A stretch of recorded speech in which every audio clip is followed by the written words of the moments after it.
পাকিস্তান ক্রিকেটের বর্তমান সময়টা প্রশ্ন আর সমালোচনায় ঘেরা, যেখানে সব থেকে সরব তাদের সাবেকরা।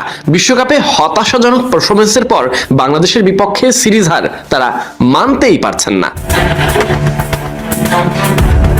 শাহিদ আফ্রিদির মতো অভিজ্ঞরা নির্বাচন, দল গঠন আর নেতৃত্ব, এমনকি ভবিষ্যৎ নিয়েও করছেন দুশ্চিন্তা।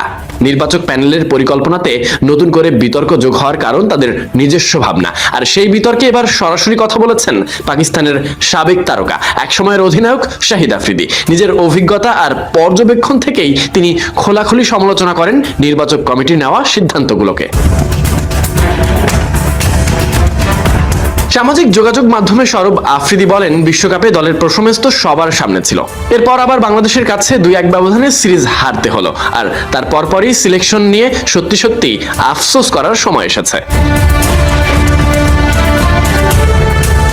আফ্রিদির কথায়, নির্বাচক কমিটিতে এমন অনেক মানুষ আছেন যারা পাকিস্তানের হয়ে অসংখ্য ম্যাচ খেলেছেন, কিন্তু দুঃখজনক ব্যাপারটা হলো তাদের মধ্যে যেন পরিষ্কার ধারণা নেই, বরং অভাবটাই দেখছেন তিনি। কোন ফরম্যাটে কোন অধিনায়ক করা উচিত কিংবা দল গঠনের ক্ষেত্রে কোন সিদ্ধান্তটা সব থেকে যৌক্তিক, সেটা নিতেই হিমশিম খাচ্ছে কমিটির সদস্যরা।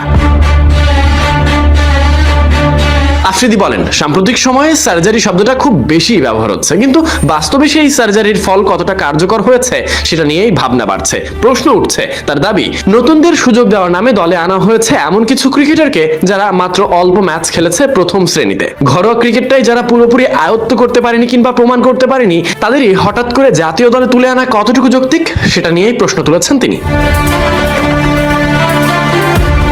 একই সঙ্গে আফ্রিদি মনে করেন, সিনিয়র ক্রিকেটারদের সঙ্গে আচরণটাও ঠিক করা হয়নি। টি-20তে হয়তো তাদের পারফরমেন্স খুব বেশি উজ্জ্বল ছিল না, কিন্তু ওয়ানডেতে তারা ভালোই করছিল।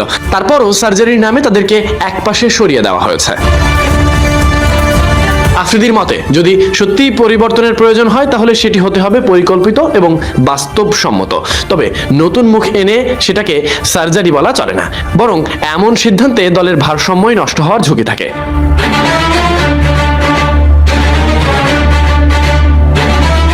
পারফরমেন্সে পাকিস্তান দলটা কোনোভাবেই স্থিতিশীল হতে পারছে না। এরপর বাংলাদেশের বিপক্ষে 2-0 ব্যবধানে হার, যেটা তারা মানতেই পারছেন না, এই হতাশা লুকাতেও পারছেন না। এর মধ্যেই নির্বাচক কমিটির প্রশ্নবিদ্ধ হওয়া, এই সবকিছু নতুন করে আলোচনার জন্ম দিয়েছে পাকিস্তান ক্রিকেটে।